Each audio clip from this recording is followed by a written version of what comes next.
Don and Dusk.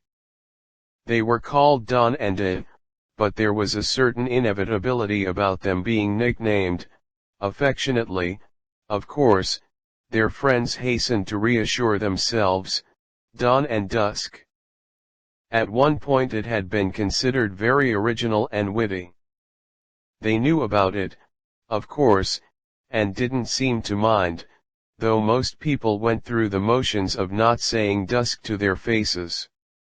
The nickname had turned into a constant, but that did not mean there were not shifting sands and conflicting nuances. The simple interpretation was that Don was sunny and bubbly, and at what point resembling the results of an over-lavish application of bath oil became a virtue is one of those minor unsolved mysteries, and that De, though a thoroughly nice chap was, well, a tad morose, and she must get fed up with him at times. Even their appearance seemed to mirror their nicknames.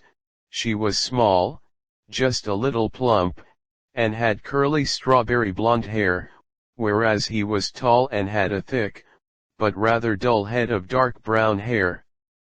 But there were also whispers, and not always whispers, that at times you could wish she wasn't quite so ruddy bubbly, and if he had turned a bit quiet and moody, well, you could see why. Both were well respected in their jobs.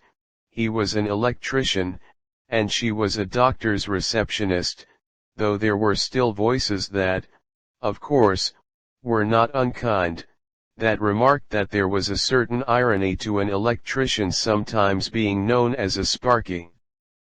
Dusk, Day, did a good job for a fair price, and was on time and cleaned up after himself, but sparky was not the adjective that would first come to mind. Nor did Don in any way, shape, or form, resemble the dragon lady receptionist beloved of sitcoms, though she was more than capable of dealing with the stroppy, if needs must. Well, folk, whoever folk might be, said that opposites attract. And there's a certain comfort in a truism being apparently proven to be true. The way they met conformed reassuringly to the cliché, too. They had been on holiday, staying at the same hotel in Austria. But there's a twist to this. They discovered over the coffee and cakes in the lounge of the Bergblick, and the hotel did, indeed, have a quite magnificent view of the mountains, that they only lived a couple of streets away from each other, and the town was quite small. There was a very good chance their paths had already crossed, somewhere prosaic like the post office queue or the deli counter at Sainsbury's. Well, it wasn't on a par with those dramatic tales about the twins separated at birth finding each other by chance, and it certainly wouldn't have triggered their mutual attraction by itself, but it undeniably helped. Everyone at the hotel was very taken with the story. Don spoke fairly fluent German, but hadn't known the word for coincidence, and they were both rather pleased to find out that it was Zusammentreffen, meeting together. Well, in their case it could hardly have been more appropriate. Though neither of them was especially impulsive, although some people thought Don was, and she didn't mind, they both knew by the end of the holiday that it was going to be much more than a holiday romance, and that they didn't need wonderful mountain vistas and rides in horse-drawn carriages and fairy-tale castles, not that these things weren't very nice. They didn't get a special license and go straight from the airport departure lounge to the church or registry office, but didn't see any point to a long engagement either. Family on both sides were happy about it. The future parents-in-law hit it off at once, and though they all loved their offspring dearly, De was an only child, and though Don did have an older brother there was a big age difference, and though they were quite close, he often seemed more like a young uncle, agreed that they would be good for each other. De might liven Don up a bit, She really was a bit too solemn for a young woman, and Don might be a steadying influence on De, who had a heart of gold, but didn't always take things seriously enough when it was called for. It was more than time for him to set up his own business. Their wedding was what people call simple but nice. They spent their honeymoon, well, where else could it be? At the Bergblick, where they were treated like a mixture between celebrities and members of the family, but, as the manager Herr Forster made sure, their privacy was respected. When they lost the baby, everyone agreed it was a terrible shame, and people, who weren't mean people, did say things like that, even though they knew they shouldn't. It was only at 16 weeks, and she was young and healthy, so they would have many more chances. But there were a couple of things that Don, and now De, knew that even their closest friends didn't. The big age gap between Don and Michael had never been planned. Her mother had lost 2 babies in between, so there was undeniably a family tendency, and Don would think that, no matter how much the doctor assured her otherwise, and that in this instance it was almost certainly not genetic. But though that was undeniably worrying, it didn't haunt Don nearly as much as the other thing. She had decided it really was time she stopped being so straight-laced and old before her time, and to do something spontaneous.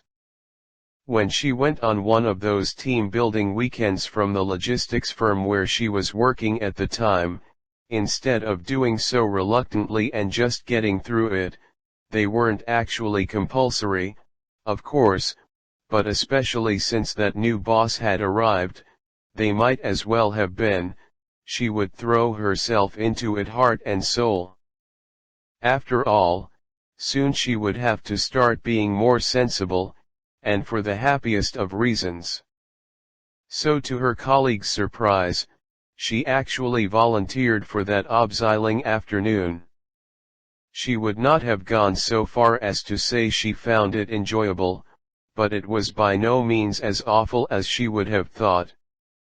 She could well imagine that somewhere with a decent view instead of the local leisure center, it might well have been exhilarating. It was one of those freak accidents. The safety equipment had been checked only recently, and a subsequent check proved it was fine.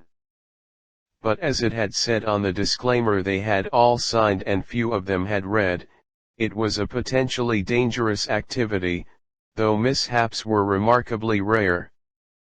Her rope swung at a strange angle, and she missed one of the footholds, and landed awkwardly.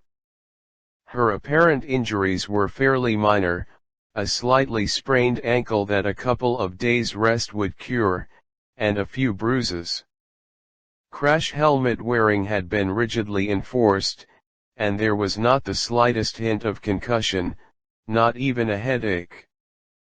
The first aiders asked if there was anything else they should know about, and with the very slightest of pauses she said, "No."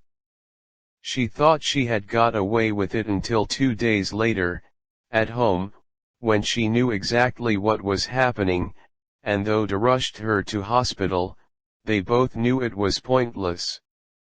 Through her sobs, and guilt-ridden, she told De about the accident. He hugged her and said, "Love, you didn't fall on your tummy or anything, it was just a coincidence. I'm sure any doctor would tell you the same." And they would have, and they did. But that did not mean she had to believe them.